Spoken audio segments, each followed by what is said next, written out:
Hello student, स्वागत है आपका हमारे यूट्यूब चैनल अभी रॉय पीसीएम क्लासेस में। तो स्टूडेंट, आज फिर एक नए टॉपिक के साथ, जो कि है बोर्ड एग्ज़ाम 2025 के लिए। इससे पिछली वीडियो में हमने पढ़ा था कि अच्छी स्थिति पर किस प्रकार से वैद्युत क्षेत्र की तीव्रता निकालते हैं। आज इस वीडियो में हम पढ़ने वाले हैं कि निरक्षी स्थिति पर वैद्युत क्षेत्र की तीव्रता किस प्रकार से निकाली जाती है। तो स्टूडेंट, निरक्षी स्थिति होती क्या है और यहाँ पर हम वैद्युत द्विध्रुव के कारण निकाल रहे हैं। तो बोर्ड एग्जाम में पूछा जाता है कि वैद्युत द्विध्रुव के कारण निरक्षी स्थिति पर वैद्युत क्षेत्र की तीव्रता ज्ञात कीजिए या अच्छी स्थिति पर वैद्युत क्षेत्र की तीव्रता ज्ञात कीजिए। तो किस प्रकार से निकालते हैं वो हम इस वीडियो में आज देखने वाले हैं। आज हम इस निरक्षी स्थिति पर देखेंगे। तो स्टूडेंट, जो हम इस प्रकार से निकालते हैं, ये आपका एक वैद्युत द्विध्रुव है। मैंने पिछली वीडियो में बता दिया कि वैद्युत द्विध्रुव होता क्या है, ठीक है नी। तो वैद्युत द्विध्रुव होता है कि यानी कि जो दो विपरीत आवेश अल्प दूरी पर स्थित होते हैं। तो इस प्रकार जो बना हुआ निकाय होता है, ए और बी बना है ये, तो इसी को कहते हैं वैद्युत द्विध्रुव। इसी के कारण, इस निकाय के कारण हमें क्या चाहिए, अक्ष पर भी चाहिए और निरक्ष पर भी चाहिए। तो हमें अक्ष पर तो हमने निकाल लिया था इसके पिछली वीडियो में। आज हम निरक्ष पर देखने वाले हैं। निरक्ष मैंने बताया है कि ये लंबवत होता है, उसे निरक्ष कहते हैं, ठीक है। अक्ष क्या होता है, इस प्रकार से, ठीक। तो यहाँ पर हम क्या करना पड़ेगा, हमें इन जो वैद्युत द्विध्रुव दिया है इससे एक ऐसा पॉइंट लेना पड़ेगा जो इससे और इससे समान दूरी पर हो, ठीक है नहीं। तो हम इसके लंबवत एक पॉइंट लेंगे। तो मान लेते हैं कि हमने एक पॉइंट यहाँ पर ले लिया है। इस पॉइंट को नाम दे देते हैं पी। इस बिंदु P पर हमें वैद्युत क्षेत्र की तीव्रता ज्ञात करनी है। तो स्टूडेंट, ये दूरी है कितनी, यहाँ से अगर इस दूरी की बात करें तो इस दूरी को हम मान लेते हैं कि यहाँ से हमने ये R दूरी मानी है। कितनी दूरी मानी है, यहाँ से यहाँ तक R दूरी है। ये R दूरी पर हमने एक बिंदु मान लिया है कि R दूरी पर एक बिंदु P है। इस पर हमें वैद्युत क्षेत्र की तीव्रता ज्ञात करनी है। तो स्टूडेंट, इसमें थोड़ा सा मेथड अलग होगा, परंतु बहुत ही सिंपल तरीका से होगा। तो अब क्या करना पड़ेगा, हमें इस बिंदु से इस बिंदु तक की दूरी निकालनी होगी और इसके लिए भी इस बिंदु तक की दूरी निकालनी पड़ेगी, क्योंकि हमने वैद्युत क्षेत्र की तीव्रता में पढ़ा है कि उसका फॉर्मूला होता है E बराबर 1/4πε0 Q/r²। तो वहाँ पर r जो दिया है तो दूरी दी है, तो दूरी हमें यहाँ पे पहले निकालनी है और फिर तो हम डेरिवेशन कर ही लेंगे। तो सबसे पहले क्या करना पड़ेगा, इसको इससे मिला देते हैं। जब इसको इससे मिलाओगे तो इस प्रकार से इसे मैं यहाँ पर मिला देता हूँ, तो ये मिल गया यहाँ पर, ठीक है। और इसी प्रकार से मैं इसको भी यहाँ से मिला देते हैं, तो ये तुम्हारा यहाँ पर मिल जाएगा और इस प्रकार से ये बनेगा। तो आपका ये यहाँ पर देख सकते हो कि यहाँ पर ये तो जब लंबवत है तो यहाँ पर तो 90 डिग्री का होगा, ठीक है स्टूडेंट। और यहाँ कोई ना कोई कोण होंगे, तो तुम्हें पता है कि ये समकोण त्रिभुज बन रहा है यहाँ पर। तो अब जब ये मध्य बिंदु मान लें इसको, अगर हम, ये मध्य बिंदु है O, मध्य बिंदु पर लिया गया है हमने, तो ये मध्य बिंदु होगा ये वाला। तो ये 2L है तो ये वाली L हो जाएगी और ये भी तुम्हारी यहाँ पे L हो जाएगी। तो सबसे पहले हमें क्या करना पड़ेगा, सबसे पहले हमें पाइथागोरस प्रमेय लगा करके -Q से बिंदु P तक की दूरी निकाल लेंगे, क्योंकि हमें लंब दिया है, आधार दिया है, तो कर्ण तो आराम से निकाल लेंगे हम, ठीक है नहीं। तो किस प्रकार से निकालते हैं वो मैं यहाँ पे निकाल देता हूँ। तो देखो, कर्ण जब हम निकालते हैं तो कर्ण का फॉर्मूला क्या होता है, कर्ण बराबर होता है रूढ़ के अंदर लंब का वर्ग, ठीक है नहीं, लंब का वर्ग प्लस आधार का वर्ग, ठीक है नहीं। यही तो होता है रूढ़ के अंदर। तो यहाँ पर अगर हमें निकालना है AP, तो AP निकालेंगे तो AP किस प्रकार से निकलेगा, हमें लंब का वर्ग चाहिए, तो लंब कितना है हमें R, तो R का वर्ग प्लस L का वर्ग, इसका वर्ग। तो ये AP निकल आया। तो ये दूरी जो तुम्हारी है स्टूडेंट, ये हो जाएगी तुम्हारी R² प्लस के L², ठीक है। अब इसी प्रकार करके हम लिख सकते हैं कि इसका भी जो निकालें तो सेम दूरी निकलेगी। तो ये वाली भी जो दूरी जो होगी वो भी क्या होगी, R² प्लस के L² होगी, ठीक है स्टूडेंट। अब बात आती है यहाँ पर कि इनकी वैद्युत क्षेत्र की तीव्रता की, इसकी डायरेक्शन क्या होगी और इसकी डायरेक्शन क्या होगी। तो प्लस के लिए दूर की तरफ होती है, तो स्टूडेंट इसी लाइन को आगे की तरफ ले जाओ और दूर की तरफ एक लाइन खींचो। तो मैं इसी को आगे थोड़ा सा बढ़ा देता हूँ, तो ये तुम्हारा यहाँ पर हो जाएगा। तो इस प्रकार से मैंने दूर की तरफ बढ़ा दिया इसको, तो यहाँ पर इसकी डायरेक्शन हो गई तुम्हारी प्लस के कारण। तो मैं इसको E2 मान लेता हूँ, क्योंकि मैंने पहले वाले वीडियो में भी E2 माना था, इसलिए अभी इसमें भी मैं E2 मानता हूँ। अब माइनस के कारण होती है उसकी पास की तरफ, प्लस के कारण दूर की तरफ, माइनस के कारण पास की तरफ। तो यहाँ पर क्या हो जाएगा, इसका पास की तरफ लेंगे तो मैं यहाँ कहीं पर इसको मान लेता हूँ, ऐसे ही तो होगा, तीर का निशान इधर की साइड होगा। तो स्टूडेंट, ये तुम्हारी यहाँ पर E1 हो जाएगी। ये वेक्टर में यहाँ पे हम ले सकते हैं क्योंकि ये सदिश राशि होती है। अब यहाँ पर हमें कोई भी वैद्युत क्षेत्र की तीव्रता, परिणामी तीव्रता हम नहीं निकाल पाएंगे। क्यों निकाल पाएंगे? क्योंकि इनकी डायरेक्शन जो है ना तो ये विपरीत डायरेक्शन में है ना ये एक डायरेक्शन में है, ये अलग अलग डायरेक्शन में है। तो इसलिए हमें क्या करना पड़ेगा, इनका घटक करना पड़ेगा। जो 11th क्लास में घटक करना सिखाया जाता है कि वेक्टरों किस प्रकार से घटक करते हैं। तो दो प्रकार से घटक होता है, एक लंबवत घटक और एक क्षैतिज घटक। तो यहाँ पर क्या करना पड़ेगा, इस लाइन को थोड़ा सा आगे बढ़ा देंगे। तो इसी लाइन को मैं थोड़ा सा आगे बढ़ा देता हूँ यहाँ पर इस प्रकार से, ठीक है। तो मैंने इस लाइन को आगे बढ़ा दिया, तो यहाँ पर थोड़ा सा एरो का निशान बना देंगे ऐसे, और नीचे भी ऐसे बना देंगे, ठीक। अब क्या करना पड़ेगा, इसका एक ऐसे करके एक लाइन खींच देंगे यहाँ पर इस प्रकार से, ठीक है। तो ये एक लाइन हमने खींच दी। तो अब ये दो परिणामी तीव्रताएं हो सकती हैं। तो यदि हम क्या करते हैं, यहाँ पर कोण थीटा है, कितना है, कोण थीटा, क्योंकि यहाँ पर भी थीटा है तो ये भी कोण थीटा होगा, ठीक है। नहीं, जब जे थीटा तो ये भी थीटा होगा यहाँ पे, ठीक है। दोनों ही कोण क्या होंगे, थीटा कोण होंगे, क्योंकि यहाँ पर भी थीटा होगा। यहाँ पर देखो जेड बन रहा है तो यहाँ जे थीटा, तो ये वाला भी थीटा।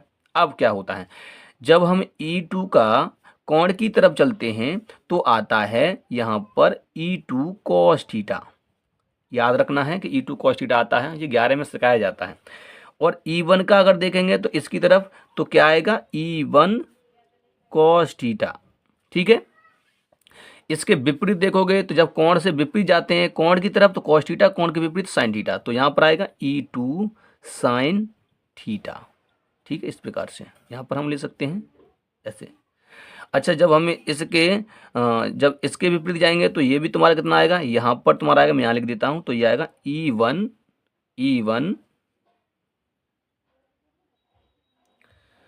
तो इस प्रकार से ये हो जाएगा E1 sin थीटा और ये होगा E2 sin थीटा। तो यहाँ पर आप देख सकते हो कि इसकी डायरेक्शन ये है और इसकी डायरेक्शन ये है, ठीक है। नहीं, तो यहाँ पर होता क्या है, यहाँ पर ये होता है कि जो विपरीत डायरेक्शन वाले जो वैद्युत क्षेत्र होते हैं वो एक दूसरे को निरस्त कर देते हैं। क्या कर देते हैं, निरस्त कर देते हैं। और एक डायरेक्शन में होते हैं वो जुड़ जाते हैं। जब एक डायरेक्शन में होते हैं तो प्लस का साइन आएगा, माइनस का साइन नहीं आ सकता। जब विपरीत डायरेक्शन में होते हैं तभी माइनस का साइन आता है। इसमें से कोई एक माइनस का ले सकते हैं, वो इसकी डायरेक्शन को बताएगा, ठीक है। तो अब हम क्या करना है, दूरी हमें पता ही है, बिंदु P पर पहले हम माइनस क्यू कार्ड निकालेंगे वैद्युत क्षेत्र की तीव्रता, इसी प्रकार प्लस क्यू कार्ड बिंदु P पर निकालेंगे वैद्युत क्षेत्र की तीव्रता। ये डायग्राम तो मैं समझ में आ चुका होगा। अब आगे की तरफ चलते हैं यहाँ से।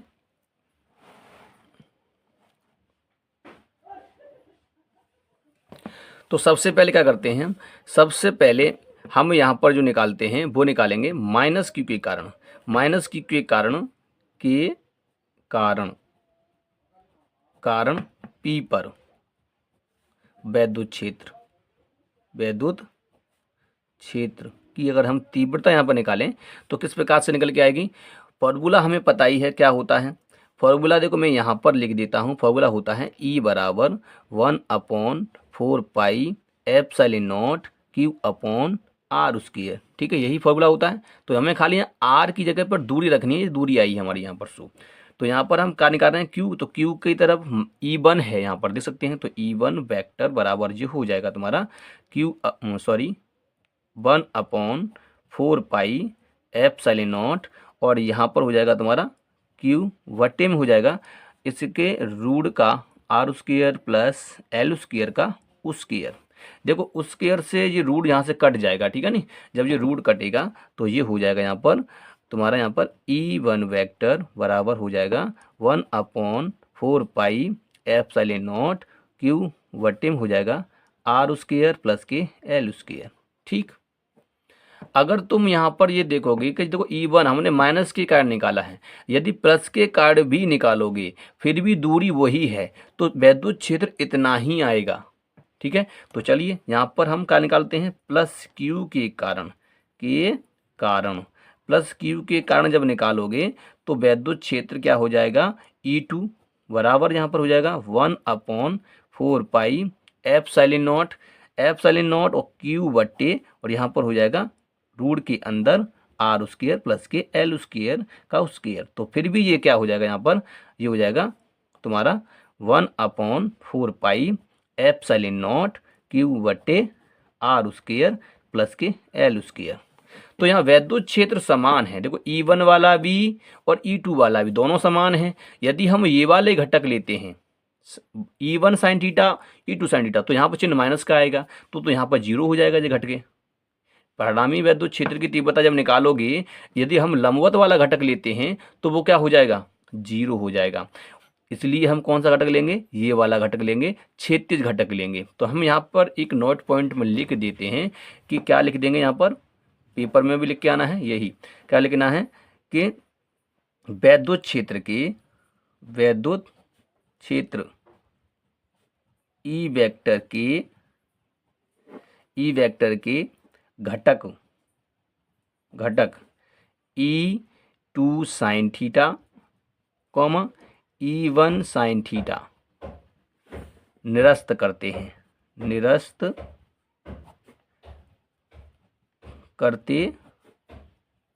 हैं और E2 cos theta, E1 cos theta आपस में जुड़ जाते हैं,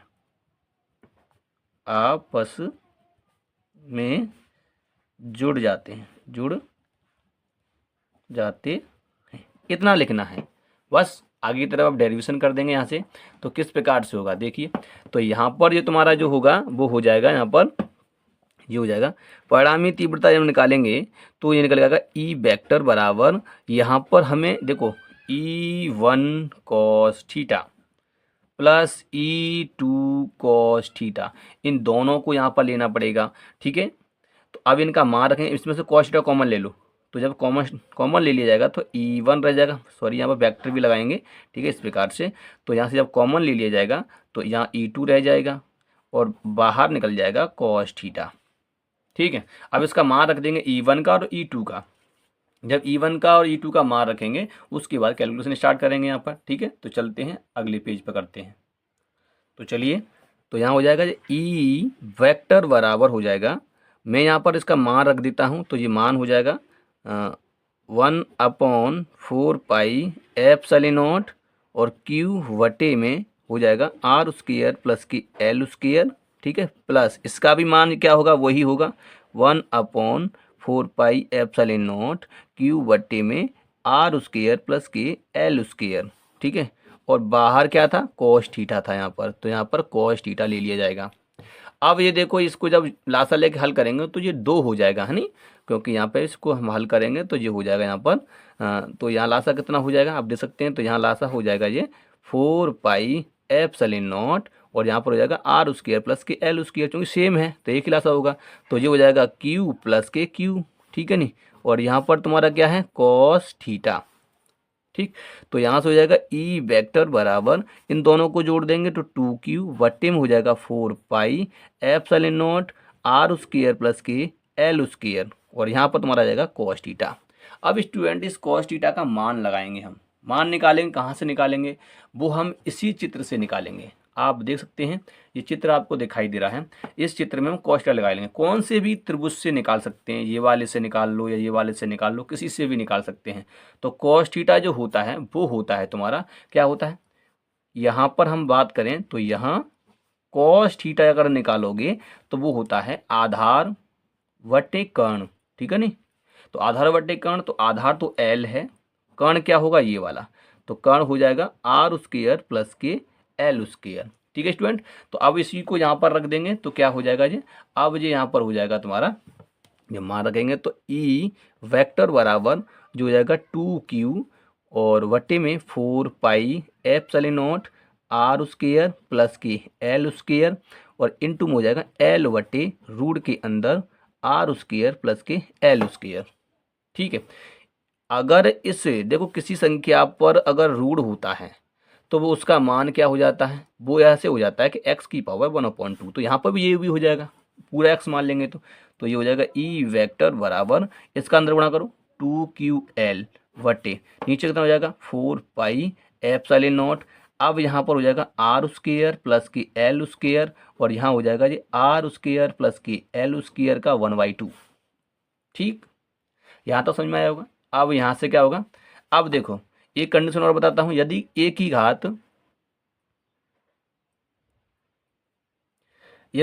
घात m इंटू a की घात n है तो गुणा में क्या हो जाता है, बेस समान होते तो जुड़ जाते हैं, m प्लस n हो जाएगा।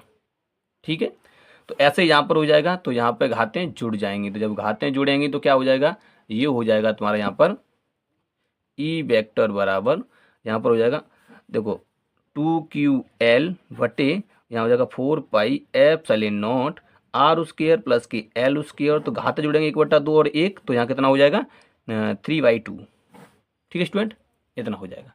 अब हम जानते हैं, क्या जानते हैं कि यहाँ P बराबर क्या होता है 2QL, तो ये वाला मान उठा के यहाँ पर रख देंगे, दिखाई दे रहा होगा तुम्हें ये वाला, तो यहीं रखेंगे इसको मान को, तो कितना हो जाएगा ई वेक्टर बराबर जो हो जाएगा P और बट्टे में हो जाएगा 4 पाई एप्सिलॉन नॉट, ठीक है नी, और आर स्क्वायर प्लस की एल स्क्वायर का 3/2।